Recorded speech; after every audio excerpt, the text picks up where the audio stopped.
Welcome to all of you. Wish you a very happy new year. I hope everyone has celebrated the new year very happily. So today's topic is electromagnetic induction. Plus two science second year topic. So आज हमारे topic क्या है? Electromagnetic induction के बारे में. आपने पहले से electricity, magnetic effect of electric current ये सब पढ़ा होगा. सो हम आज क्या पढ़ेंगे? इलेक्ट्रोमैग्नेटिक इंडक्शन के बारे में पढ़ेंगे. ये एक very conceptual and very important topic for plus two science and entrance examination है.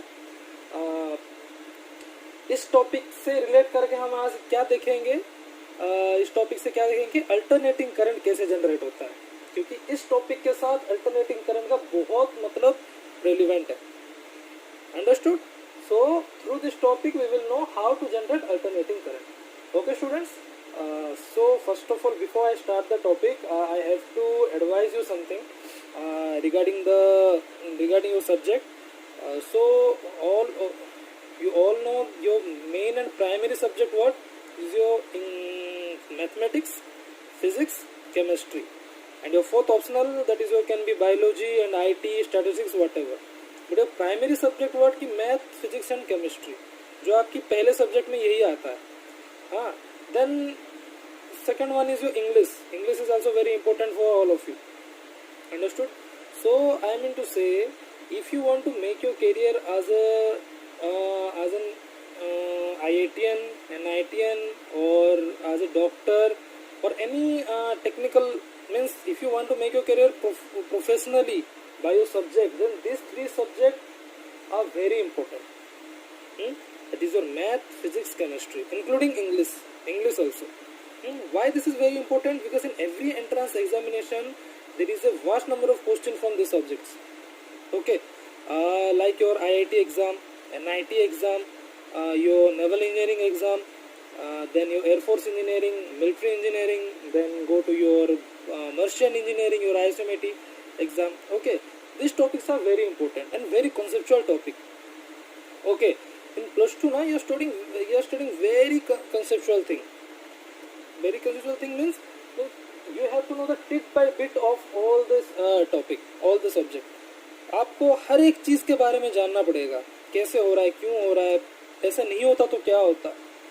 ठीक है, इस टाइप की पढ़ाई आप कीजिए. जैसे कि आप फिजिक्स पढ़ रहे हैं, physics is a very imaginary and conceptual topic. So just try to know the tip by bit everything of this topic. Don't let anything. If you skip anything, if you just memorize the things, then what happen in your entrance examination, you will totally blank at the time. Okay, so to be a good physics master and math and chemistry, so you have to be very careful about all these topics. Understood? Okay, now just let's come to the topic. The topic is electromagnetic induction. Okay, so एरलर आपने ये पढ़ा होगा, electricity के बारे में पढ़ा होगा.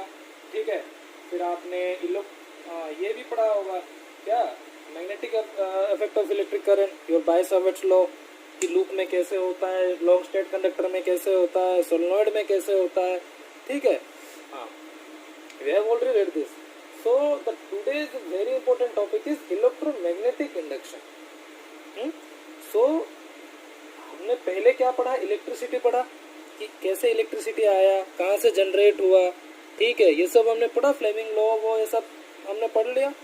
फिर हमने इलेक्ट्रिसिटी की वजह से जो मैग्नेटिक फील्ड जनरेट हो रहा है उसके बारे में भी हमने पढ़ा कि how the magnetic field generated by the electricity, वो भी हमने पढ़ लिया. ठीक है, उसके बारे में बहुत सारे लॉज पढ़ ली. अभी हम क्या पढ़ेंगे? Electromagnetic induction. इंडक्शन का मीनिंग है इंड्यूस. इंडक्शन का मीनिंग क्या है? इंड्यूस करना, किसी चीज को ऐसे इंड्यूस करने का मतलब है इंडक्शन. ठीक है, तो हम आज क्या देखेंगे कि एक मैग्नेट एंड एक कोई भी कंडक्टर कैसे आपस में इंटरकनेक्टेड है, और ये इंटरकनेक्टेड होने की वजह से क्या इंड्यूस होता है. Okay, so let's start. So I will give you example, very silly and very easy example that you have already know in your 10th class or in your 9th 10th class. Okay, suppose this is a bar magnet, north pole, this is your south pole, and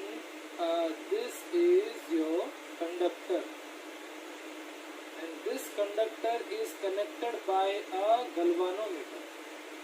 By a galvanometer. Why galvanometer, students? Because the galvanometer measure a small current. ठीक है, you can take ammeter also, हम ammeter भी ले सकते थे यहाँ पे, पर एमीटर क्या करेगा, बहुत लार्ज करंट को मेजर करेगा एम्पियर्स में, 2 एम्पियर, 3 एम्पियर, 5 एम्पियर। पर गैल्वेनोमीटर क्या करेगा, छोटे छोटे जो करंट नहीं होता, माइक्रो एम्पियर, मिली एम्पियर, ये सब करंट को भी मेजर कर लेगा। ठीक है, तो हमने यहाँ पे क्या लिया है, गैल्वेनोमीटर लिया। ठीक है, तो हमारा क्या है ये हम ले लेते हैं केस 1। ठीक है, केस 1 में हमने क्या लिया, एक बार मैग्नेट लिया। ठीक है, बार मैग्नेट जिसका एक नॉर्थ पोल एक साउथ पोल होता है, मैग्नेट होता है यार नॉर्मल एक मैग्नेट। और एक हमने कंडक्टर लिया। कंडक्टर में कोई भी हमने इलेक्ट्रिकल इसको कनेक्ट नहीं किया है। ठीक है, this is not connected electrically, हमने बस एक कंडक्टर लिया जिसमें कि करंट फ्लो कर सकता है। ठीक है, जैसे हमने एक गैल्वेनोमीटर उसमें कनेक्ट कर दिया। गैल्वेनोमीटर क्यों कनेक्ट कर दिया, अगर बाई चांस कोई करंट या वोल्टेज यहाँ पे इंड्यूस होता है तो ये डिफ्लेक्ट करेगा। क्या करेगा, डिफ्लेक्ट करेगा। ठीक है, वर्किंग प्रिंसिपल ऑफ गैल्वेनोमीटर आपने magnetic effect of electric current में ऑलरेडी देखा होगा। ठीक है, if you don't know then please message me, I will make another video for galvanometer. Okay, अब हम क्या करेंगे, सोच लीजिए कि ये हमारे मैग्नेट है। क्या है, मैग्नेट है। इसको हम क्या करेंगे, मूवमेंट करेंगे ऐसे ऐसे। But we will do, we will movement like this, ऐसे ऐसे मूवमेंट करेंगे।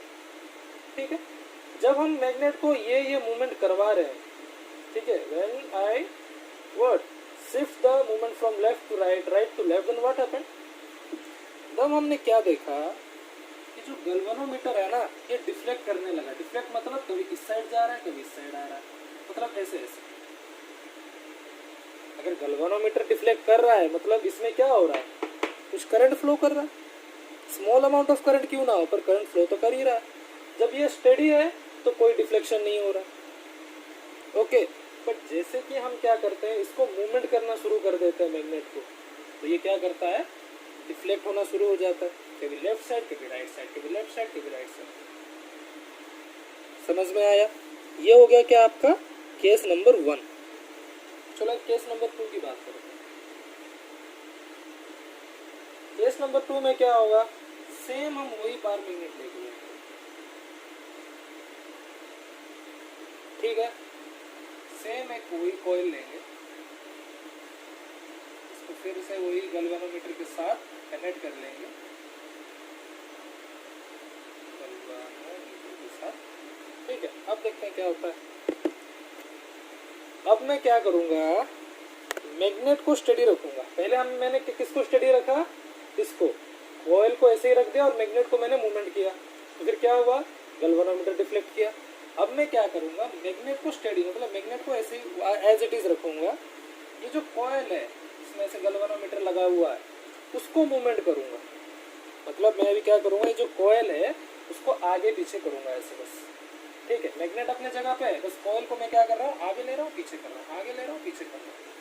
तभी भी मैंने क्या ऑब्जर्व किया कि ये जो गैल्वेनोमीटर की पॉइंटर है, कभी लेफ्ट साइड जा रहा है, कभी राइट साइड जा रहा है, कभी left side, left right, left right, ऐसे हो रहा है। समझ में आ गया, तो ऐसे क्यों हो रहा है, what's the meaning of this, कि हम मैग्नेट की मूवमेंट करवा रहे हैं तब भी कुछ डिफ्लेक्शन आ रहा है, हम कॉइल की भी मूवमेंट करवा रहे हैं तब भी कुछ डिफ्लेक्शन आ रहा है। बट वाई, कोई तो कनेक्ट, तो ये इंटरकनेक्टेड तो आपस में है नहीं। ठीक है, फिर भी ऐसा क्यों हो रहा है, या फिर इलेक्ट्रिकली भी तो कनेक्टेड नहीं है कि इसमें करंट फ्लो कर ले। ठीक है, और बहुत small amount of current flow हो रहा है, तो इसलिए हमने गैल्वेनोमीटर लगाया। एमीटर लगाते तो हमें पता नहीं चलता, क्योंकि एमीटर क्या करता है, स्मॉल अमाउंट ऑफ करंट को मेजर नहीं कर पाता वो। ठीक है, इसलिए हमने गैल्वेनोमीटर लगाया कि कुछ मतलब मिली माइक्रो में कुछ करंट फ्लो हो जाए तो हमें दिख जाए। हाँ, अंडरस्टूड। सो इस दो केस को लेके हमने जब एग्जामिनेशन किया, ठीक है, हमें क्या मिला कि जब मैं मैग्नेट को मूवमेंट करवाता हूँ, जब मैं क्या करता हूँ, मैग्नेट को मूवमेंट करवाता हूँ, तब भी कॉइल में क्या होता है, कुछ वोल्टेज जनरेट होता है। वोल्टेज जनरेट हुआ तब तो करंट फ्लो किया ना, तब तो गैल्वेनोमीटर की ये हुआ, रिफ्लेक्शन हुआ। और मैग्नेट को स्टडी रख के जब मैं कॉइल को आगे पीछे करता हूँ तभी भी हमें क्या मिलता है, कुछ वोल्टेज जनरेशन मिलता है। समझ में आ गया ऐसा होता क्यों है? ऐसा क्यों होता है बेसिकली इसका क्या कॉन्सेप्ट है, ठीक है, ये वेरी मतलब इजी कॉन्सेप्ट, इजीली मैं आपको बता रहा हूँ। इसका कॉन्सेप्ट ये है, कभी भी अगर मैग्नेट ऐसे स्टडी है, ठीक है, अब इसका क्या लाइन्स ऑफ फोर्स होगा, मैग्नेट का क्या होगा, मैग्नेटिक फील्ड होगा कि नहीं, ये मैग्नेटिक फील्ड होगा मैग्नेट के चारों तरफ, ठीक है, जो नॉर्थ पोल से जाके साउथ पोल पे जाती है। जब मैग्नेट स्टडी है और ये कॉइल भी क्या है, स्टडी है, तब कोई करंट फ्लो या ईएमएफ इंड्यूस नहीं होगा। अंडरस्टूड? जब हम मैग्नेट को मूवमेंट करवाते हैं, शिफ्ट करते हैं आगे पीछे, तो ये जो मैग्नेटिक लाइंस ऑफ फोर्स होता है इसका, ये इसके थ्रू ऐसे पास होने लगेगा, इसके थ्रू पास होने लगेगा। जब हम इसको आगे लेके जाएंगे तो ये मैग्नेटिक लाइंस क्या होगा, ज्यादा होगा, मतलब मोर अमाउंट ऑफ पास होने लगेगा, क्योंकि हम पास पास लेके जा रहे हैं ना इसको पूरा। जब हम इसको पीछे लेके आएंगे ये कम कम, मतलब जितना पहले हो रहा था उससे कम होगा, अपना पोलैरिटी वो चेंज कर देगा।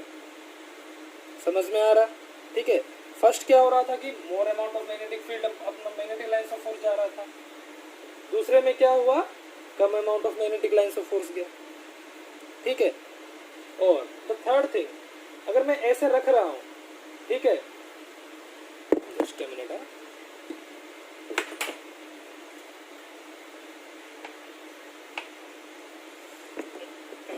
पहले इसके कॉन्सेप्ट को अच्छे से समझिए। अगर मैग्नेट ऐसा भी है तब भी क्या हो रहा है कि मैग्नेटिक लाइंस ऑफ फोर्स इसमें जा रहा है कॉइल से। अगर हम मैग्नेट को ऐसे स्टेडी रखते हैं और इन दोनों को पूरा पास पास रखते हैं तो magnetic lines of force coils में जा रहा है इसमें, फिर भी क्या हो रहा है, इलेक्ट्रिसिटी इंड्यूस नहीं, मतलब वोल्टेज इंड्यूस नहीं हो पा रहा है, क्योंकि ये भी स्टडी है ये भी स्टडी है, दोनों के दोनों, क्योंकि दोनों के दोनों कोई मूवमेंट नहीं हो पा रहा। पर जैसे ये मूवमेंट करने लगा, आगे पीछे होने लगा, तो ये मैग्नेटिक लाइंस ऑफ फोर्स भी क्या होने लगा, कम ज्यादा होने लगा। आगे लेके जाओगे मतलब यहाँ से यहाँ शिफ्ट करोगे तो थोड़ा बढ़ेगा, यहाँ से यहाँ शिफ्ट करोगे और थोड़ा बढ़ जाएगा, पूरा पास में ले जाओगे और थोड़ा बढ़ जाएगा। जैसे आप पीछे लेके आओगे, थोड़ा सा मैं पीछे लेके आया, थोड़ा कम कम हो गया, और पीछे लेके आया और कम हो गया, और पीछे लेके आया और ज़्यादा कम हो गया। मतलब हम मूवमेंट करने की वजह से क्या हो रहा है, जो मैग्नेटिक लाइंस ऑफ फोर्स होता है जो इस कॉइल में इंड्यूस कर रहा है वो चेंज हो रहा है। वो क्या हो रहा है, चेंज हो रहा है, ठीक है। किसके मूवमेंट की वजह से, मैग्नेट की मूवमेंट की वजह से। सेम इस केस में भी, पहले जब ये स्टेडी है तब भी क्या हो रहा है, मैग्नेटिक लाइंस ऑफ फोर्स इसमें पास कर रहा है, फिर भी कोई इफेक्ट नहीं कर रहा है इसको। पर जब इसका मूवमेंट होगा, कभी आगे कभी पीछे, कभी आगे कभी पीछे, क्योंकि सेकंड केस में हमने कॉइल को मूवमेंट करवाया ना, जब कॉइल ऐसे से पास में आ रहा है तो क्या हो रहा है, जब थोड़ा पास आ रहा है तो थोड़ा इंड्यूस हो रहा है, और थोड़ा पास आ रहा है तो और थोड़ा मैग्नेटिक लाइंस ऑफ फोर्स इसमें जा रहा है। तो हर टाइम पे क्या हो रहा है, मैग्नेटिक लाइंस ऑफ फोर्स कम ज्यादा कम ज्यादा कम ज्यादा होता रहता है, ठीक है। Sometimes it more and sometime it less. So due to the change of magnetic lines of force inside the coil, the EMF induced. The EMF induced. Very important thing. Okay, be remember. Movement करने की वजह से क्यों हो रहा है induced EMF?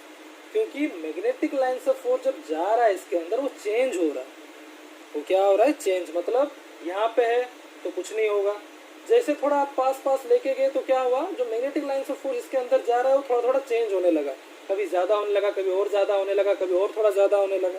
ये चेंजनेस आ रहा है, ठीक है, इसकी मूवमेंट की वजह से या फिर इसकी कॉइल की मूवमेंट की वजह से। किसमें, मैग्नेटिक लाइंस ऑफ फोर्स में। उसी केस में अपना क्या होता है, ईएमएफ इंड्यूस होता है, किसमें, कॉइल में, किसमें, कॉइल में। सो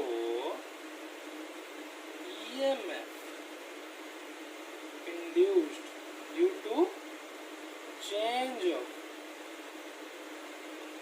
magnetic lines of force. Magnetic EMF induced to the coil due to change of magnetic lines of force. जो magnetic lines of force magnet से निकलता है, जब वो चेंज होता है, मतलब कभी ज़्यादा कभी और ज़्यादा, कभी कम कभी और कम ऐसे होने लगता है कॉइल्स के अंदर, कभी कम ज़्यादा वैल्यू जब चेंज होता है, ठीक है, तब जाके आपका क्या होता है, उस कॉइल में ईएमएफ इंड्यूस होता है। क्या इंड्यूस होता है? ईएमएफ इंड्यूस होता है। उसको ही क्या बोलते हैं? इलेक्ट्रोमैग्नेटिक इंडक्शन बोलते हैं। Due to the movement of magnet और due to the movement of coil the EMF induced in a coil. चाहे आप मैग्नेट की मूवमेंट करवाओ कॉइल के आसपास या फिर कॉइल की मूवमेंट करवाओ मैग्नेट के आसपास, आपका क्या होगा, कॉइल के अंदर ईएमएफ इंड्यूस्ड होगा, मतलब एक करंट भी जनरेट होगा इसके साथ। ठीक है, हमने देखा ना इसके इफेक्ट कैसे गैल्वेनोमीटर ऊपर नीचे हुई। उसको क्या बोलते हैं? Electromagnetic induction. So the electromagnetic induction is the phenomenon of induced EMF due to what? Due to change of magnetic lines of force. Due to change the magnetic lines of force. जब तक magnetic lines of force constant है तब तक कोई EMF induce नहीं होगा। अगर मैं इसको से कांस्टेंट रख दूं और यहाँ पे एक कॉइल है तो कोई EMF इंड्यूस नहीं होगा, फिर भी क्या लाइन्स ऑफ फोर्स जा रहा है। पर जब मैं इसकी मूवमेंट करवाऊं तब क्या होता है, magnetic lines of force change हो रहा है, मतलब ज्यादा जा रहा है या फिर कम जा रहा है। जब चेंज होने लगता है तब जाके ईएमएफ इंड्यूस होता है। ईएमएफ इंड्यूस होता है। So electromagnetic induction is the phenomenon of induced EMF in a circuit due to change of magnetic lines of force. Due to change of magnetic lines of force. ये है आपकी क्या, electromagnetic induction की concept, electromagnetic induction की basic concept. तो next हम अभी क्या देखेंगे, मैग्नेटिक फ्लक्स। आपने इलेक्ट्रिक फ्लक्स के बारे में सुना होगा, जो हमारा क्या था, इलेक्ट्रिकल फ्लक्स E इंटू ए, electrical field into normal area. ठीक है, वैसे ही आपके मैग्नेटिक फ्लक्स है। ओके, सो इलेक्ट्रिकल फ्लक्स के बारे में पता है ना, sigma is equal to E into A, electric field और electric lines of force into area, जो था हमने गॉस लॉ में पढ़ा था। ठीक है, वैसे ही है आपकी मैग्नेटिक फ्लक्स। क्या है मैग्नेटिक फ्लक्स? सोचो, this is a conductor, close conductor. Close means not open conductor, is a close conductor, means close in everywhere. If the magnetic lines of force passing here like this, okay, so these lines are the magnetic lines of force passing to the conductor. This is the conductor, okay, which carry electric current, or this is the magnetic lines of B, magnetic field, whatever you can say. So if the magnetic lines of force passing through the unit area of the conductor, means ये जो magnetic lines of force आ रहा है, ऐसे ऐसे आ रहा है, ये conductor के थ्रू पास कर रहा है, तो कितने अमाउंट ऑफ पास कर रहा है कंडक्टर में, देख रहे हो आप, ये इसका अमाउंट है, इसके अंदर जितना भी पास कर रहा है, this is the amount of what, magnetic lines of force inside the conductor. So the amount, also the lines of magnetic lines of force passing through the unit area of the conductor, passing through the unit area of the conductor is known as what? Magnetic flux. What? Magnetic flux means अगर हमारे पास एक conductor है, उस conductor की unit area में कितना magnetic flux pass कर रहा है। जैसे ये 5 उंगली आया, सोच लो कि ये मेरी, इमेजिन करो, ठीक है, just imagine this 5 fingers, these are 5 fingers and these are the magnetic lines of force. If this is passing like this, this is 5 lines including the thumb, okay, these are 5 lines are the magnetic flux, okay, because these 5 lines passing through the conductor. तो ये जो 5 उंगलियां है जो ये इसके अंदर conductor के अंदर जो पास कर रहा है, उसको क्या बोलेंगे? मैग्नेटिक फ्लक्स बोलेंगे। क्या बोलेंगे? Magnetic flux. तो सोचो कि मैग्नेटिक लाइन से फोर्स आ रहा है और जितना कंडक्टर के थ्रू पास करता हुआ जा रहा है, ठीक है, इस एरिया में जितना पास कर रहा है उसको हम क्या बोलेंगे? मैग्नेटिक फ्लक्स बोलेंगे। क्या बोलेंगे? मैग्नेटिक फ्लक्स, जिसको हम फाई के द्वारा क्या करते हैं? सिंबलाइज करते हैं। It is symbolize by phi. तो phi is equal to B magnetic field और magnetic lines of force into area, मतलब कितनी magnetic lines of force unit area में पास किया, उसको क्या बोलेंगे, मैग्नेटिक फ्लक्स बोलेंगे. This is the dot product, this is the dot product of B vector into A vector. You all know magnetic field is a vector and area is a vector. Okay, so just because of these two are the dot product, so I can write BA cos theta. Dot product means I can write by cos theta, BA cos theta. So here B is equal to magnetic field or magnetic lines of force, जो भी आप लिख सकते हो, कोई problem नहीं है. ए area vector, मैं बार बार एरिया वेक्टर बोल रहा हूँ, क्यों बोल रहा हूँ आपको समझ में आएगा. थीटा, ये थीटा क्या है, angle between magnetic field and area vector. Angle between क्या, magnetic field and area vector. इसको अभी थोड़ा समझते हैं हम, ठीक है. What do you mean by theta? Let us consider this is our conductor, okay, and this is the area of the conductor, this whole is the area of the conductor. What do you mean by area vector? They have already studied the vector and scalar na. So area vector means the vector perpendicular to the area, the vector which is perpendicular to the area. area vector का meaning क्या है, जो area है उस पे जो perpendicular ऐसे जो रहता है, अगर मैं 3D डायमेंशन में दिखाऊं तो ये है आपका एरिया वेक्टर, ठीक है. ये जो मार्कर दिख रहा है ना जिस डायरेक्शन में, उसको क्या बोलते हैं, एरिया वेक्टर बोलते हैं. सो 3D में तो मैं दिखा नहीं सकता, इसलिए मैंने इसको ऊपर की तरफ कर दिया. So area vector is always perpendicular to the plane. Okay, so this theta is the angle between magnetic field and area vector. मतलब ये जो एरिया वेक्टर आया है इसमें और जो मैग्नेटिक फील्ड इसमें आएगा, इन दोनों में जो एंगल है उसको क्या बोलते हैं, थीटा बोलते हैं. क्या बोलते हैं, थीटा. आपको पोस्ट करके लिखना है तो आप प्लीज लिख सकते हो. थोड़ा ये कर रहा हूँ यहाँ पे. न्यूमेरिकल्स के लिए ना इस चीज को समझना बहुत जरूरी है. ये जो मैंने बोला क्या, एरिया वेक्टर के बारे में, जब मैं न्यूमेरिकल्स करवाऊंगा तो ये थोड़ा काम में आएगा. So please focus on it. मैंने ये कंडक्टर लिया, ठीक है, it is circular conductor, and let us consider कि ये आपकी मैग्नेटिक फील्ड आ रहा है, मैग्नेटिक लाइंस ऑफ फोर्स इसमें पास कर रहा है. ओके, यहाँ पे मैग्नेटिक लाइंस ऑफ फोर्स को हमने बी नाम दे दिया. अब इसका जो एरिया है, ये अंदर वाला पूरा एरिया है कंडक्टर का. Inside is covered by the area of the conductor. जो इनसाइड जितना भी है सारे क्या है, कंडक्टर का area.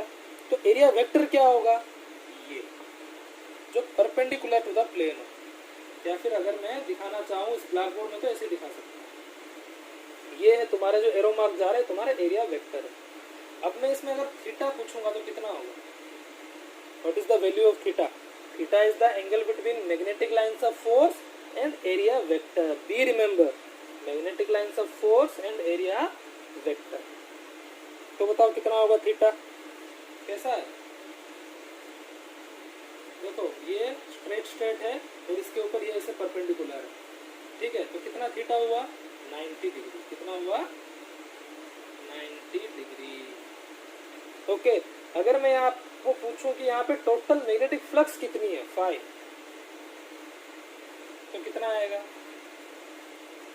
A B cos theta, A dot B. A को ए रखिए, बी को बी रखिए, ये क्या हो गया, cos 90. cos 90 मतलब 0, cos 90 मतलब 0. So total value is 0. तो यहाँ पे अगर मैं पूछूं मैग्नेटिक फ्लक्स कितनी है, तो ये 0 होगा. तो क्या होगा, जीरो होगा। ये हमने अभी क्या मैथमेटिकली देखा।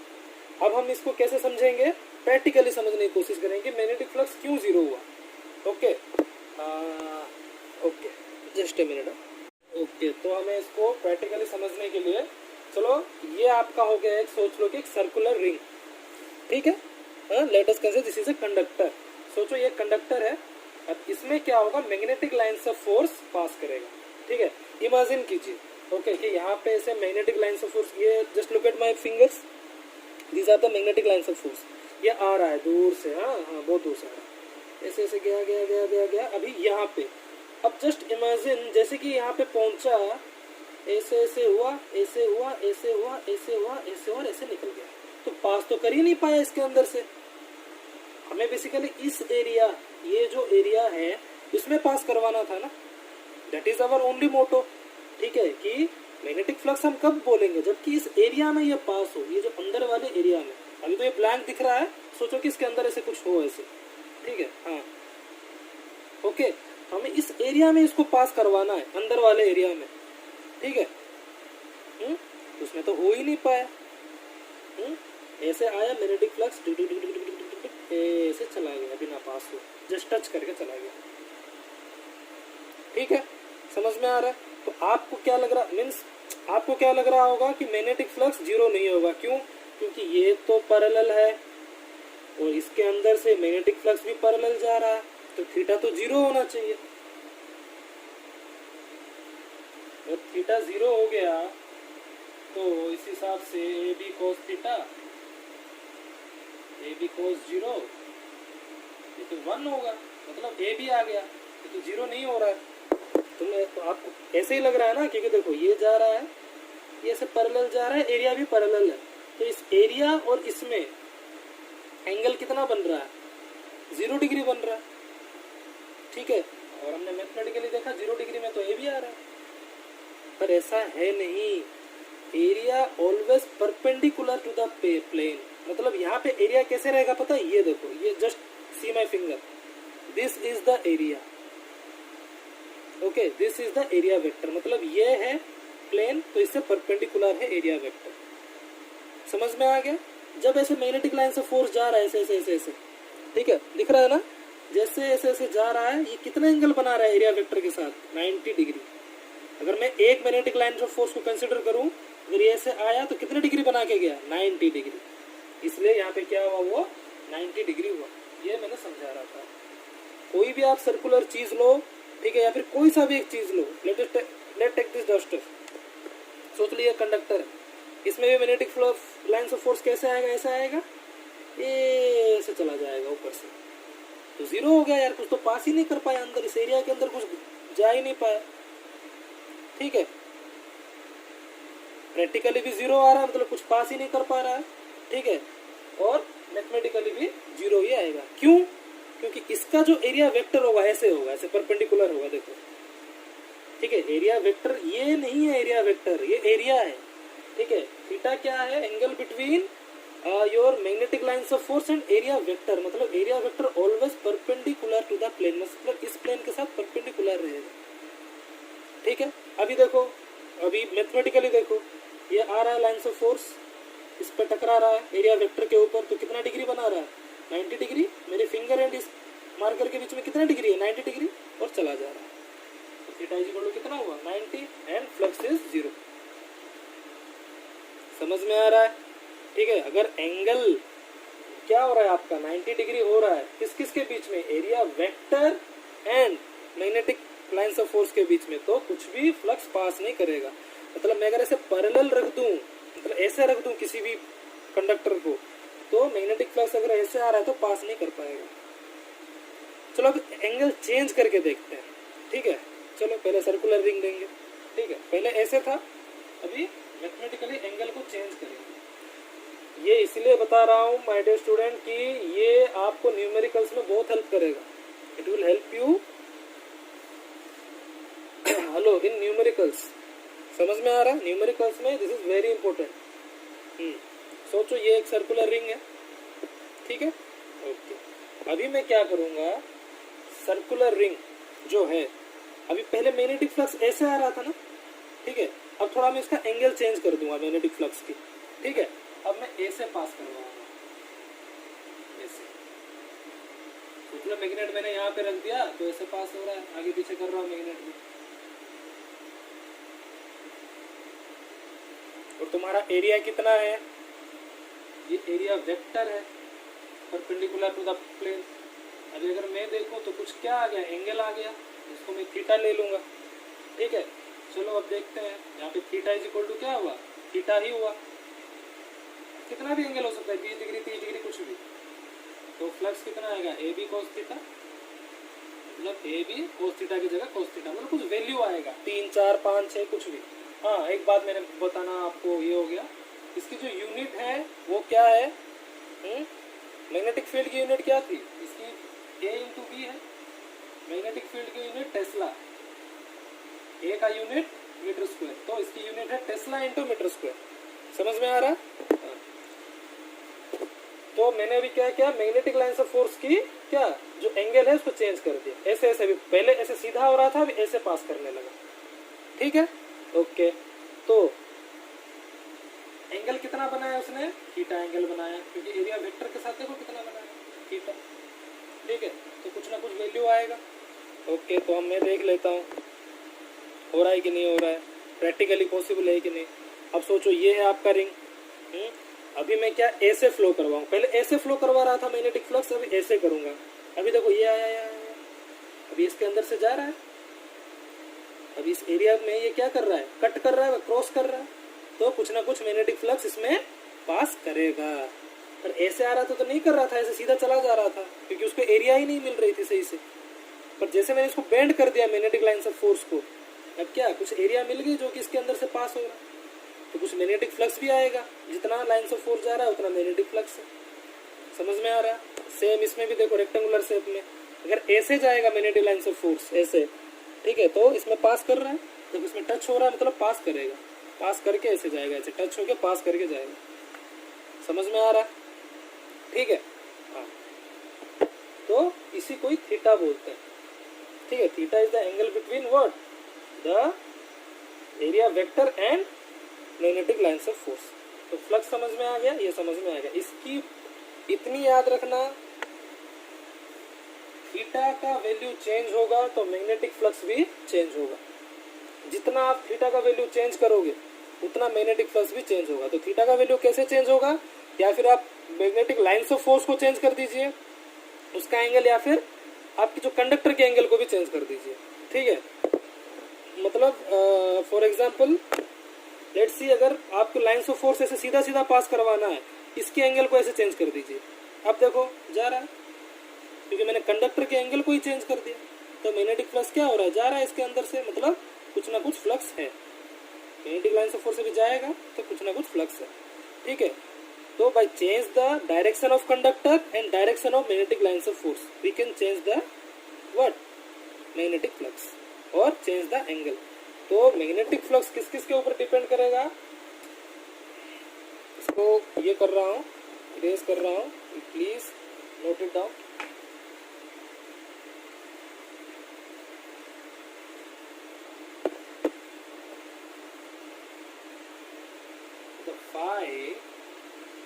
Phi means magnetic flux depends upon कौन सा फैक्टर है, नंबर 1 थीटा, एंगल बिटवीन, अगर एंगल चेंज हुआ magnetic lines of force and area vector का, तब भी क्या होगा, मैग्नेटिक फ्लक्स चेंज होगा। Amount of lines of force, कितना magnetic lines of force pass कर रहा है उस हिसाब से भी कम ज्यादा होगा, ठीक है।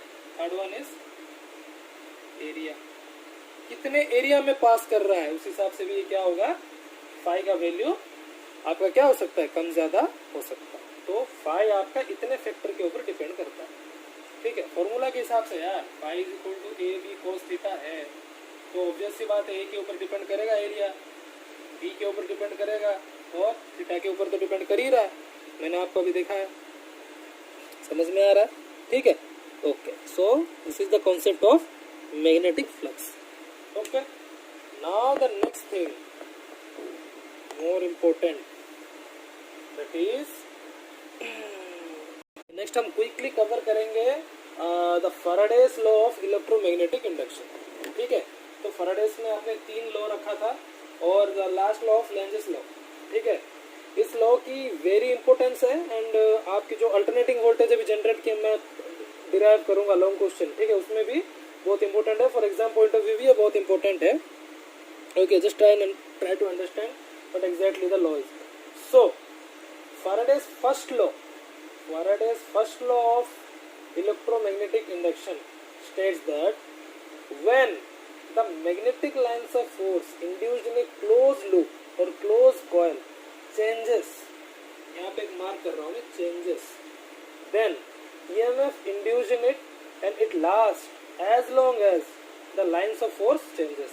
सिंपल सी बात है, क्या है ये, बहुत सिंपल सी बात है क्या, कि जब किसी भी क्लोज लूप में, ये क्लोज लूप है, इसमें क्या हो रहा है, लाइंस ऑफ फोर्स पास कर रहा है, जब ये लाइंस ऑफ फोर्स चेंज होता है, मैंने सबसे पहला एग्जांपल यही दिया कि जब मैग्नेटिक लाइंस ऑफ फोर्स क्या होता है, चेंज होता है, चेंज, ठीक है, तब ईएमएफ इंड्यूस होता है, तभी क्या होता है, ईएमएफ इंड्यूस। ठीक है, सो Faraday's first law ने क्या बोला, when the magnetic lines of force induced in a closed loop changes, then EMF induced in it which lasts as long as the lines of force changes. मतलब ये तब तक EMF induce करता रहेगा coil में जब तक ये क्या करता रहेगा, चेंज होता रहेगा, क्या, मैग्नेटिक लाइंस ऑफ फोर्स। यही था फर्स्ट लॉ जो हमने पहले फर्स्ट एग्जांपल में देखा, मैग्नेट और कॉइल लेके। ठीक है, second law, that is very easy, the induced EMF is directly proportional to the rate of change of flux. Rate of change of flux मतलब ये फ्लक्स कितने टाइम पे चेंज हो रहा है। ठीक है, rate of change of flux मतलब कितने टाइम पे कितना चेंज हो रहा है। ठीक है, वो क्या इंड्यूस्ड EMF से डायरेक्टली प्रोपोर्शनल है। अगर ज्यादा टाइम के लिए फ्लक्स रह रहा है, ठीक है, सोच लो कि एक कॉइल है, उसमें 5 मिनट तक फ्लक्स रहा, तो इसी रेट में ये चेंज हो रहा है। ठीक है, तो EMF ज्यादा होगी। और किसी आपने कॉइल लिया 2 मिनट तक फ्लक्स रहा, तो ईएमएफ कम होगा। इसी को क्या बोलते हैं, rate of change of flux. ठीक, किस रेट में, किस टाइम से फ्लक्स चेंज हो रहा है, ठीक है, वो डायरेक्टली प्रोपोर्शनल टू ईएमएफ है, मतलब उतना ईएमएफ इंड्यूस करेगा जितने टाइम तक क्या करेगा, फ्लक्स चेंज होता रहेगा। समझ में आ गया, ये सेकंड लॉ है। अब the most important law that is Lenz's law. इसके लिए मेरे को थोड़ा डायग्राम बनाना पड़ेगा भाई लोगों। सो आप ये दोनों पॉज करके लिखो, मैं इसको इरेज कर रहा हूँ।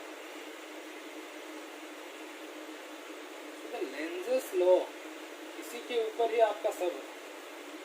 So the Lenz's law states that the induced EMF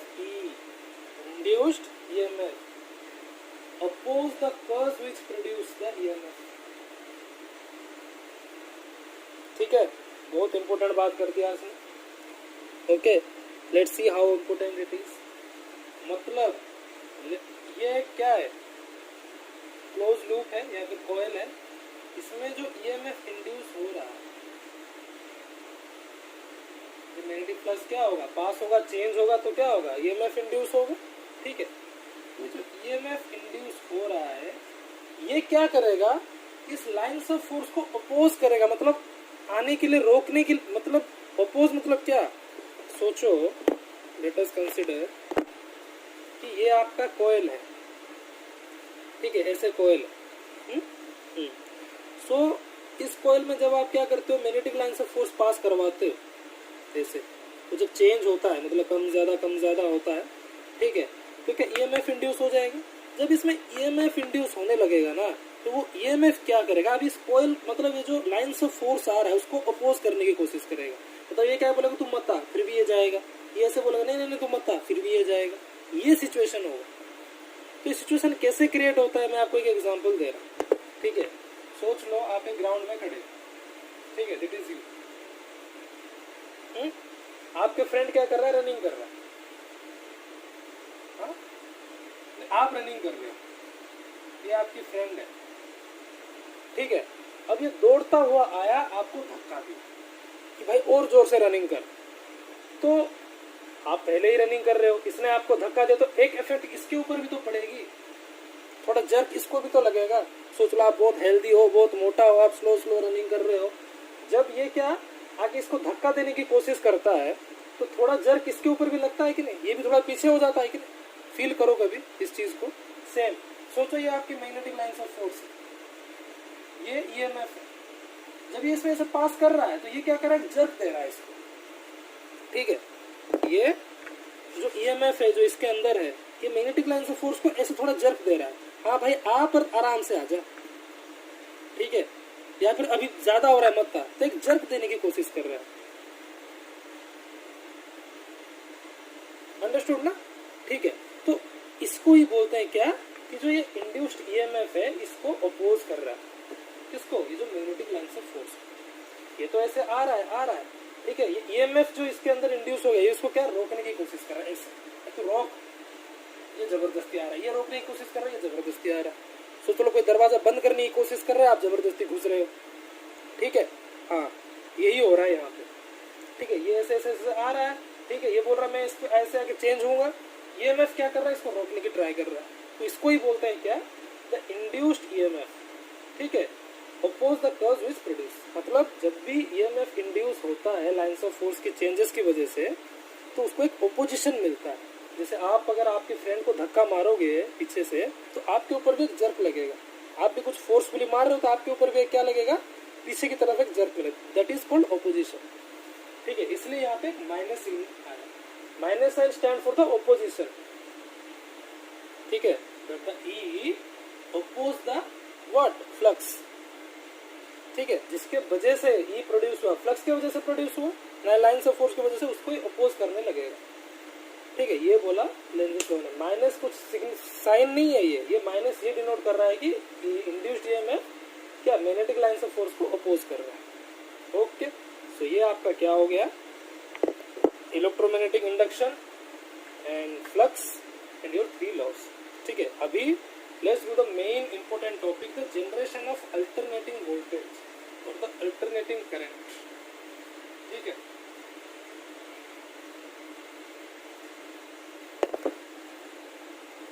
okay, अभी आते हैं कि हमने ये चैप्टर जो पढ़ा था उसकी मेन सिग्निफिकेंस क्या थी, क्यों हमने इलेक्ट्रोमैग्नेटिक इंडक्शन पढ़ा। ठीक है, वो हम देखेंगे। इससे रिलेटेड क्या है, आपका एक लॉन्ग क्वेश्चन है इस चैप्टर का, derive E = E0 sin omega t, और derive the alternating voltage produced in moving coil inside the parallel magnetic field। ठीक है, पहले ये समझ लो कि जो हमें बैटरी, कोई सा भी बैटरी वाला सप्लाई है वो शायद डीसी करंट है, मतलब डायरेक्ट करंट है। कौन सा करंट है, डायरेक्ट करंट है, उसकी मैग्नीट्यूड कभी भी चेंज नहीं होता है। समझ में आ रहा है, कोई सा भी आप बैटरी ले लो, वट एवर बैटरी, कार की बैटरी हो जाए, गाड़ियों की बैटरी हो जाए, रिमोट की बैटरी हो जाए। सो इलेक्ट्रिसिटी में बेसिकली तुमने डीसी करंट के बारे में पढ़ा। ठीक है, स्टडी अबाउट डीसी करंट। अब यहाँ पे हम क्या देखेंगे कि अल्टरनेटिंग करंट और अल्टरनेटिंग वोल्टेज ऑलरेडी आप लोगों ने पढ़ लिया होगा वो। ठीक है, तो अल्टरनेटिंग वोल्टेज कैसे प्रोड्यूस करते हैं, कैसे आता है अल्टरनेटिंग वोल्टेज, क्यों उसकी डायरेक्शन चेंज होता है, क्यों उसके मैग्नीट्यूड चेंज होता है।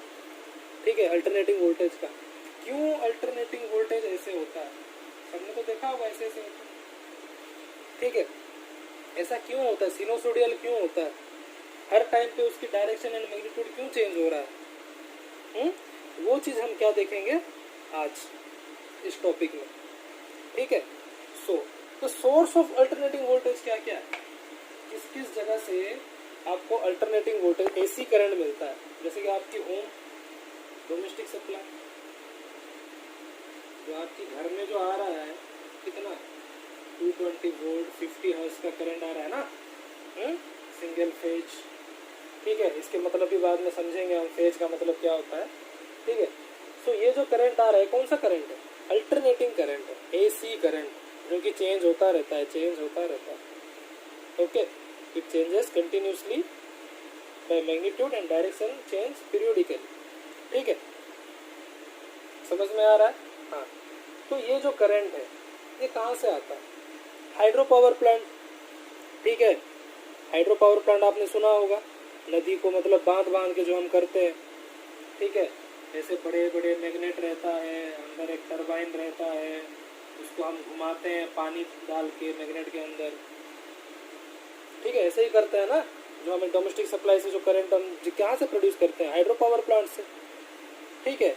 या फिर अगर आपकी जनरेटर है घर में, देखो जनरेटर को हम हाथ से स्टार्ट करते हैं, हाथ से नहीं स्टार्ट करते हैं, मतलब जनरेटर के अंदर भी ऐसे दो मैग्नेटिक ये रखा तो रहता है, ठीक है, मैग्नेटिक फील्ड रहता है, ठीक है।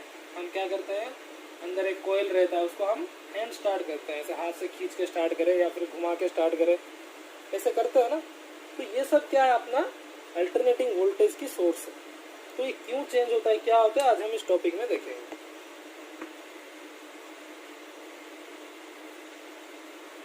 चलो let us consider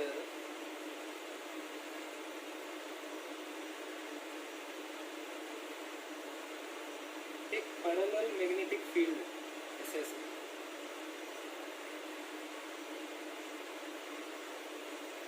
जब इस पैरेलल मैग्नेटिक फील्ड के अंदर हम क्या करेंगे, एक कंडक्टर को रोटेट करेंगे। सोच लो ये क्या है, एक मैग्नेटिक फील्ड है, इसके अंदर ये कंडक्टर है, इस कंडक्टर को डाल के हम जब ऐसे ऐसे क्या करेंगे, इसको रोटेट करेंगे, तब हमारे क्या मिलेगा, अल्टरनेटिंग वोल्टेज मिलेगा। क्या मिलेगा, अल्टरनेटिंग वोल्टेज। अच्छे से समझो, ये नॉर्थ पोल है, साउथ पोल है, क्या जनरेट हो रहा है इसमें, मैग्नेटिक फील्ड। अब मैंने पहले एग्जांपल में बताया था, मैग्नेटिक फील्ड के अंदर अगर मैं कॉइल को घुमा रहा हूँ तो इसके अंदर क्या आएगा, करंट आएगा, मतलब वोल्टेज जनरेट होगा। क्यों, क्योंकि यहाँ पे मैग्नेटिक फील्ड स्टडी है और मैं कॉइल को ऊपर नीचे कर रहा हूँ। तो कॉइल को मैं घुमा रहा हूँ और कॉइल को मैं चेंज कर रहा हूँ, तो इसमें क्या होगा, कुछ ना कुछ वोल्टेज जनरेट होगा। तो उस वोल्टेज को क्या बोलते हैं, अल्टरनेटिंग वोल्टेज बोलते हैं। ये अल्टरनेटिंग वोल्टेज क्यों होता है, ये हम इसमें डिस्कस करेंगे, ठीक है। ओके, तो हमने क्या किया, अभी एक पैरेलल मैग्नेटिक फील्ड है ये, उसके अंदर एक कॉइल ABCD कॉइल को हमने क्या किया, घुमाना शुरू कर दिया। क्या कर दिया, घुमाना शुरू कर दिया। जैसे एक जनरेटर के अंदर भी हम आर्मेचर को घुमाते हैं हैंड स्टार्ट करके, ठीक है, ऐसे हमने क्या किया, घुमाना शुरू कर दिया। तो उसके अंदर क्या इंड्यूस्ड होगा, EMF इंड्यूस्ड होगा। क्या इंड्यूस्ड होगा, EMF। तो ये EMF कैसे इंड्यूस्ड होगा, ठीक है। अभी पहले देखो, ये लाइन्स ऑफ फोर्स है, मैग्नेटिक लाइन्स ऑफ फोर्स है, जो ब्लैक कलर में मैंने दिखा रखा है, ठीक है। इसके अंदर ये कॉइल अभी ऐसे मूव करेगा, ठीक है। मूव जब करेगा कॉइल, ठीक है, तो जो मैग्नेटिक लाइन्स ऑफ फोर्स क्या, कभी कम होगा कभी ज्यादा होगा, जब कॉइल मूव कर रहा है तो, ठीक है। जब ऐसे ऐसे इसमें मूव करने लग जाएगा, कभी मैग्नेटिक फोर्स ज्यादा होगा कभी कम होगा, ठीक है। उसके वजह से क्या जनरेट होगा, फ्लक्स। उसको क्या बोलते हैं, फ्लक्स बोलते हैं। तो phi is equal to what, A dot B। So यहाँ पे अभी हमारा क्या आ रहा है, फ्लक्स आ रहा है, क्योंकि जब ये कॉइल घूम रहा है, इसके अंदर से क्या जा रहा है, मैग्नेटिक फ्लक्स, मतलब ये मैग्नेटिक लाइन से फोर्स जा रहा है। तो किसी भी एरिया के अंदर जो मैग्नेटिक लाइन से फोर्स जाते हैं, उसका हम क्या बोलते हैं, फ्लक्स बोलते हैं, ठीक है। तो फ्लक्स क्या हो गया, A डॉट B। अब देखो मैं क्या बोलना चाहता हूँ, ये जो फ्लक्स है उसको मैं ये क्या लिख सकता हूँ, AB cos theta, AB cos theta, ठीक है। पहले बात समझ लो क्या होता है, उसके बाद मैं डिराइव करके दिखाऊंगा, ठीक है। अभी क्या होगा, जब ये कॉइल घूमेगा किसमें, मैग्नेटिक फील्ड के अंदर, सोचो अब कॉइल ये है, अभी एंगल कितना है, theta. Theta is the angle between क्या, area vector and magnetic field. अब इसके एरिया वेक्टर कितना है ऐसे, और मैग्नेटिक फील्ड क्या है, सीधा सीधा है, मतलब 90 डिग्री। जब ये घूमना शुरू करेगा तब क्या कुछ एंगल बन रहा है, ये देखो, ये एरिया वेक्टर है और सीधा सीधा आपका क्या आ रहा है, मैग्नेटिक लाइन्स ऑफ फोर्स, ठीक है। तो जैसे जैसे मैं क्या करूंगा, इसको घुमाने लगूंगा, तो क्या होगा, ये जो थीटा एंगल है ये चेंज होगा।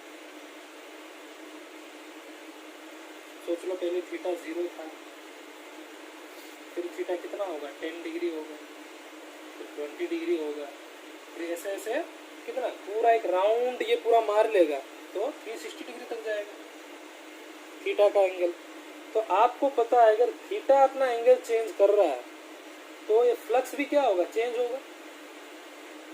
ये फ्लक्स भी क्या होगा, चेंज होगा। अगर 0 डिग्री में जितना फ्लक्स है 10 डिग्री में उससे ज़्यादा हो सकता है, कम हो सकता है, 20 डिग्री में उससे ज़्यादा हो सकता है, कम हो सकता है, what ever may be the flux that I don't know. ठीक है, अगर ये फ्लक्स चेंज हो रहा है, हमने अभी पढ़ा है E is equal to minus N D phi by D T, Lenz's law में हमने अभी पढ़ा है। ठीक है, E is equal to minus N D phi by D T. N है नंबर ऑफ टर्न, फाई क्या है, फ्लक्स है। ठीक है, टी तो आपका टाइम है, मतलब rate of change of flux. अगर सोचो कि फ्लक्स चेंज हो रहा है किसके वजह से, थीटा के वजह से। फ्लक्स किसके वजह से चेंज हुआ, थीटा की वजह से चेंज हुआ, क्योंकि थीटा से घूम रहा है मतलब थीटा चेंज हो रहा है तो फ्लक्स भी कम ज्यादा हो रहा है। मैंने आपको इससे पहले एग्जांपल में दिखाया था कैसे हो रहा है। ठीक है, अब फ्लक्स कम ज्यादा हो रहा है तो क्या कम ज्यादा होगा, इसके साथ क्या रिलेटेड है, ईएमएफ, क्योंकि E is equal to minus N D phi by D t है। अगर फ्लक्स कम ज्यादा हुआ तो रेट ऑफ फ्लक्स भी क्या होगा, कम ज्यादा होगा। तो ये अगर ऊपर नीचे हुआ तो ये भी क्या होगा, ईएमएफ ऊपर नीचे होगा। कांस्टेंट रहेगा क्या, नहीं, कभी भी कांस्टेंट रह सकता है नहीं। क्यों, क्योंकि फ्लक्स चेंज हो रहा है बार बार। ठीक है, कभी कम हो रहा है, कभी ज्यादा हो रहा है, कभी जीरो हो रहा है, कभी कम हो रहा है, कभी ज्यादा हो रहा है, कभी जीरो हो रहा है। समझ में आ गया, मतलब हमें ये पता चल गया जो ईएमएफ इसमें इंड्यूस्ड होगा उसकी मैग्नीट्यूड चेंज होगा, मैग्नीट्यूड चेंज होगा। क्यों चेंज हो रहा है, क्योंकि कॉइल के एंगल चेंज हो रहा है। एंगल चेंज होने की वजह से क्या चेंज हो रहा है, फ्लक्स चेंज हो रहा है। फ्लक्स किससे रिलेटेड है, सीधा ईएमएफ से। तो फ्लक्स चेंज होगा तो ईएमएफ भी चेंज होगा। बात समझ में आ रही है। ठीक है, पहले समझ लो उसके बाद डिराइव करेंगे। अभी मैंने आपको ये समझाया कि जैसे ये घूम रहा है तो ये magnetic flux, magnetic lines of force और इसके बीच का एंगल क्या हो रहा है, चेंज हो रहा है। तो ये एंगल जब थीटा चेंज होगा तो किसको चेंज करेगा, वो मैग्नेटिक फ्लक्स को चेंज करेगा। अभी हमने पढ़ा था E is equal to minus N D phi by D t. तो अगर फ्लक्स चेंज हो रहा है ये किसको चेंज करेगा, फ्लक्स ईएमएफ को चेंज करेगा। मतलब ईएमएफ भी कांस्टेंट नहीं रहेगा, ऊपर नीचे होता रहेगा। तो देख रहे हो कैसे हो रहा है, थीटा की वजह से फ्लक्स चेंज हो रहा है, ऊपर नीचे हो रहा है। फ्लक्स की वजह से ईएमएफ भी ऊपर नीचे हो रहा है। मतलब ईएमएफ भी कभी 1 होगा, कभी 2 होगा, कभी 3 होगा, कभी 6 होगा, कभी 5 होगा, कभी 10 होगा। समझ में आ रहा है, मतलब जो ईएमएफ इंड्यूस हो रहा है इसके अंदर ड्यू टू मूवमेंट ऑफ क्या, कॉइल। ठीक है, कॉइल के मूवमेंट की वजह से जो ईएमएफ इस कॉइल के अंदर जनरेट हो रहा है वो कांस्टेंट नहीं है, ये पता चल गया। उसकी मैग्नीट्यूड बार बार चेंज होता जा रहा है। ओके, मैग्नीट्यूड की बात खत्म हो गया। अब डायरेक्शन देखेंगे कि डायरेक्शन में क्या फर्क पड़ता है। ठीक है, ये मैग्नीट्यूड समझ में आ गया कैसे चेंज हो रहा है। क्यों, क्योंकि एंगल चेंज हुआ, एंगल के वजह से फ्लक्स चेंज हुआ, फ्लक्स के वजह से ईएमएफ भी चेंज हुआ। क्यों, ये सब इंटर रिलेटेड है, सारे के सारे, सारे के सारे इंटर रिलेटेड है। फ्लक्स रिलेटेड है एंगल के साथ, किसके, magnetic lines of force and आपकी जो कॉइल है। और ईएमएफ रिलेटेड है फ्लक्स के साथ, rate of change of flux के साथ। ओके, अभी क्या हुआ, मैग्नीट्यूड चेंज हुआ। अभी क्या चेंज हुआ, मैग्नीट्यूड। ओके, इसको इरेज कर देता हूँ, आपको लिखना है तो स्टॉप मार के लिख सकते हो। तो पहला हमने क्या ऑब्जर्व किया, मैग्नीट्यूड चेंज। समझने की कोशिश करो, उसके बाद डिराइव करेंगे। मैग्नीट्यूड चेंज हो गया, ठीक है। ओके, अभी डायरेक्शन देखते हैं। सपोज करो थीटा है 30 डिग्री। सोच लो कि ये कॉइल है, इस कॉइल और ये जो लाइंस ऑफ फोर्स है, ठीक है, मतलब perpendicular area of the coil and lines of force में एंगल कितना है, 30 डिग्री है। तो फ्लक्स कितना होगा, पाई का फॉर्मूला डाल दो, A B cos theta, A B cos 30। Cos 30 कितना है बाबू,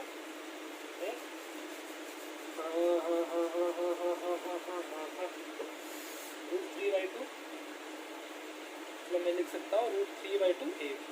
तो ये जो वैल्यू आया ये क्या पॉजिटिव में आया मेरा, इसमें आया पॉजिटिव में वैल्यू है फाई का वैल्यू। ठीक है, चलो नेक्स्ट देखते हैं। सपोज करो अब ये कॉइल घूम घूम के ऐसे ऐसे ऐसे घूम घूम के 120 डिग्री पे आ गया। मतलब सोचो पहला ऐसे घूम रहा था, ठीक है, ये तो पूरा ऐसे ऐसे घूम रहा है ना, तो एक टाइम पे क्या जब 30 डिग्री पे आया, ठीक है, इन दोनों के बीच के एंगल, तो हमें √3/2 AB मिल रहा है। ठीक है, जो पॉजिटिव में जिसका वैल्यू। अब सोच लो कि ये कॉइल और मैग्नेटिक लाइन से फोर्स के बीच में अगर एंगल हो गया 120 डिग्री, कितना 120 डिग्री, तब क्या होगा? तो बड़ा मजेदार बात है, तब क्या होगा बताओ। चलो पहले करो, phi is equal to AB cos theta, AB cos कितना 120, तो AB cos 120 कितना है? cos 90 plus theta that is minus sine 30 -1/2 I think. cos 120 is equal to -1/2। ये कितना है? -1/2 AB है। कितना आया? -1/2 AB। तो हमने इसमें क्या ऑब्जर्व किया कि एक एंगल पे हमें प्लस में मिला आंसर, एक एंगल में हमें माइनस में आंसर मिला। ठीक है, मैंने जस्ट दो एंगल को लेकर कंसिडर किया, तुम जितना भी एंगल लो होगा, ठीक है, जिसका वैल्यू मैं जानता हूँ उसको लेके मैंने यहाँ पे एग्जांपल दे दिया। तो एक में मैंने 30 डिग्री लेके किया तो इतना आया, एक में मैंने 120 ले लिया तो माइनस में आ गया। तो इससे क्या एक चीज निकला, तो कुछ वैल्यू फाई का जो कि प्लस में आएंगे, जो कि किस में आएंगे? प्लस। कुछ वैल्यू जो कि माइनस में आएंगे। दैट मीन्स क्या है कि जो करंट है, ठीक है, वो कभी सीधी डायरेक्शन में जाएगी, कभी उल्टी डायरेक्शन में जाएगी, कभी ऐसा सीधी जाएगी, कभी उल्टी डायरेक्शन में जाएगी। तो माइनस मतलब उल्टा, प्लस मतलब सीधा। ठीक है, प्लस माइनस मतलब क्या है? कभी ऐसे जाएगी, कभी ऐसे, कभी ऐसे, कभी ऐसे। समझ में आ रहा है? इसका मतलब यही है ना कि अभी ये जो फाई क्या है, कभी प्लस में आ रहा है, कभी माइनस में आ रहा है। तो फाई डायरेक्ट रिलेटेड किससे है? -dϕ/dt। ठीक है, ईएमएफ से। तो जो ईएमएफ भी इंड्यूस होगा वो कभी क्या प्लस में होगा, कभी माइनस में होगा। तो प्लस माइनस का मतलब क्या? डायरेक्शन चेंज कर रहा है। प्लस मतलब कभी ऊपर रह रहा है, माइनस मतलब कभी नीचे गिर रहा है, कभी ऊपर रह रहा है, कभी नीचे गिर रहा है। क्यों? क्योंकि ये कॉइल मूवमेंट कर रहा है और अपना एंगल चेंज कर रहा है। ठीक है, तो जब कॉइल अपने थीटा एंगल चेंज कर रहा है तब दो चीज क्या हुआ, एक तो फाई का मैग्नीट्यूड चेंज हुआ, मतलब वैल्यू चेंज हुआ। फाई का वैल्यू चेंज हुआ तो ईएमएफ का वैल्यू भी चेंज हो गया। मतलब पहले केस हमने मैग्नीट्यूड चेंज का देख लिया। दूसरा चीज क्या हुआ, कभी प्लस में आ रहा है, कभी माइनस में आ रहा है, मतलब डायरेक्शन भी चेंज कर दिया। तो दूसरा चीज हमें क्या मिला? Change the direction.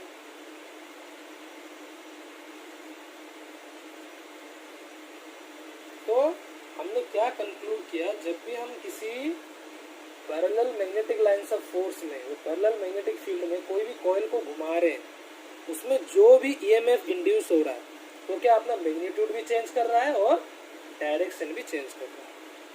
That means जो करंट अपने मैग्नीट्यूड एंड डायरेक्शन दोनों को चेंज करता है उसको अल्टरनेटिंग करंट बोलते हैं। कौन से करंट बोलते हैं? Alternating current. ठीक है, ये इलेक्ट्रोमैग्नेटिक इंडक्शन की तरह मतलब से ही क्या लिया गया। This is the origin of electromagnetic induction. यही होता है ना इलेक्ट्रोमैग्नेटिक इंडक्शन। देखो हमने कुछ तो किया नहीं, मैग्नेट रख दिया, मैग्नेटिक लाइन से फोर्स पास किया और कॉइल को घुमाते गए। ठीक है, वो अपना क्या फ्लक्स जनरेट करता गया फाई, और फाई के वजह से ईएमएफ कभी वैल्यू से अपने चेंज हुआ, कभी उसकी डायरेक्शन चेंज हुआ। तो इससे हमें क्या पता चल गया, कभी भी हम अगर क्या करेंगे किसी भी पैरेलल मैग्नेटिक फील्ड में कॉइल्स, पैरेलल मैग्नेटिक फील्ड में अगर कॉइल को घुमाते हैं तो हमें क्या मिलता है? अल्टरनेटिंग वोल्टेज मिलता है। क्या मिलता है? Alternating voltage. ओके, तो चलो अभी हम ये लॉन्ग क्वेश्चन को डिराइव करेंगे। E=E0 sin ωt, और ये भी ऐसे भी आ सकता है आपको, derive the alternating voltage produce in a moving coil inside the parallel magnetic field. अगर ऐसे ही पैरेलल मैग्नेटिक फील्ड में अगर हम किसी कॉइल को ऐसे घुमाएंगे, पूरा 360 डिग्री, तो कैसे अल्टरनेटिंग वोल्टेज जनरेट होता है उसको हम अभी क्या करेंगे, डिराइव करेंगे। सो फर्स्ट ऑफ ऑल क्या करना है, व्हेन ABCD इस कॉइल का नाम है, ABCD कॉइल, सॉरी वन लिखने की जरूरत नहीं, ABCD कॉइल मूव्स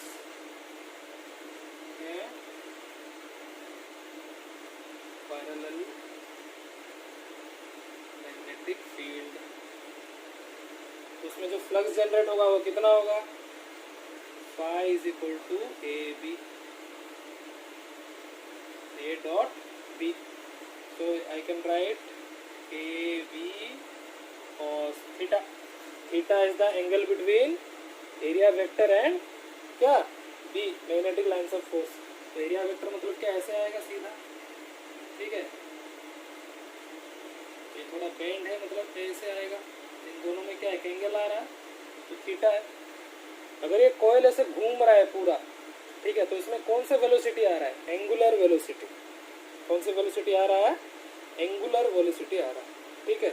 तो यहाँ पे मैं क्या लिख सकता हूँ, क्योंकि एंगुलर वेलोसिटी क्या होता है, ओमेगा, ठीक है, तो थीटा को मैं इन टर्म्स ऑफ ओमेगा लिखूंगा, तो theta is equal to omega T, you know omega is equal to theta by T, angular velocity is equal to angular distance और the theta by T, so theta is equal to omega T, so I can write AB cos omega T, why, because जब भी coil घूमता है तो angular velocity produce करता है, okay, चलो ठीक है, आ गया। तो हमें क्या निकालना है अभी, अल्टरनेटिंग वोल्टेज, अल्टरनेटिंग वोल्टेज,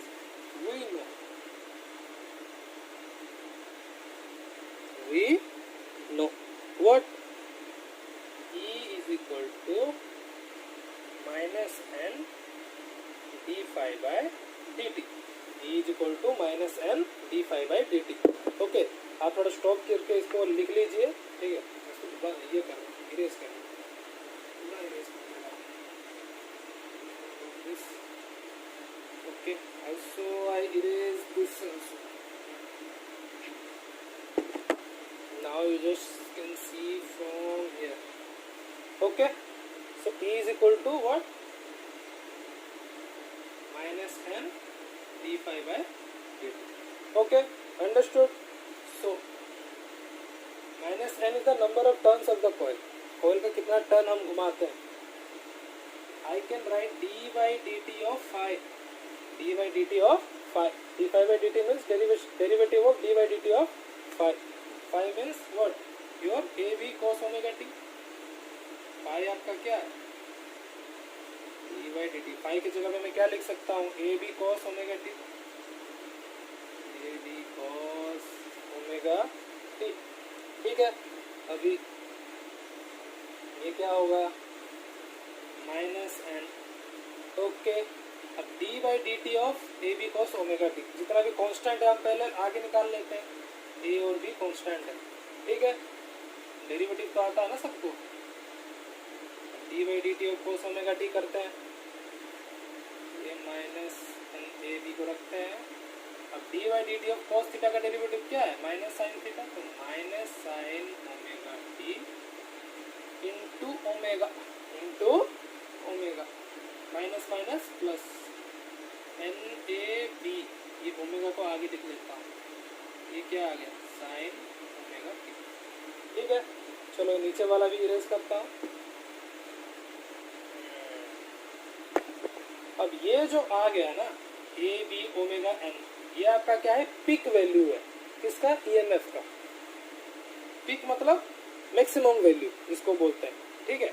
तो इसको मैं क्या बोल दूंगा, E0, E0 means peak value, peak मतलब मैक्सिमम वैल्यू, ठीक है, number of turns A B into omega, ये क्या आ गया, sine omega. So what I found, E is equal to E0 sine omega, this is the equation of alternating voltage, ठीक है। If you put the different value, if I draw the what diagram, ET diagram, EMF and current diagram, अगर मैं ये करूंगा तो कैसे आएगा, ऐसे आएगा, से कैसे आएगा, ओमेगा टी के जगह, ओमेगा टी मतलब आपका बेसिकली जो एंगुलर ये है जो थीटा के जगह हमने पुट किया है, ओके।